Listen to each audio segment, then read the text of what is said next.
Para la familia Arteaga, compartir se ha vuelto una tradición de más de 30 años. Cada 24 de diciembre regalan cenas navideñas a los adultos mayores del barrio de Tepito. Porque pues teníamos aparte un tío sacerdote que nos dijo que hay que portarse lo mejor que se pueda y invitar a la gente que no tenga. Comencé con 100 pollos, nomás pollitos, y a los 4 años pues ya les fui comprando otra cosa y otro y así. Como nos iba yendo, ¿no? Iba como era la cosa. Poco a poco fue creciendo hasta llegar a esta bolsa tradicional con papas, refresco, chiles, pan, dulces, galletas, una caja de té y el acostumbrado pollo.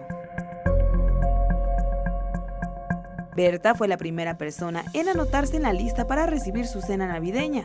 La experiencia le ha enseñado a llegar temprano, en esta ocasión a las 6 de la mañana. Porque hay mucha gente, o sea, somos muchos, entonces para no salir también tan tarde.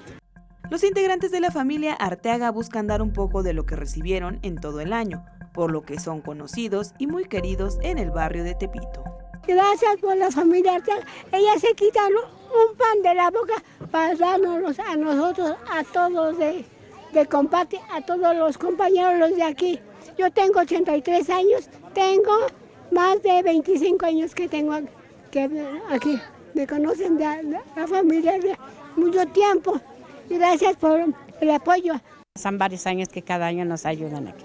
Lo que Alfredo y María aprendieron de su tío hace más de 50 años, hoy lo transmiten a los más pequeños de casa para que no se pierda la tradición de dar cada año. Ahora participan abuelos, hijos y nietos para compartir un poco de lo que reciben y alegrar la Navidad de algunas personas.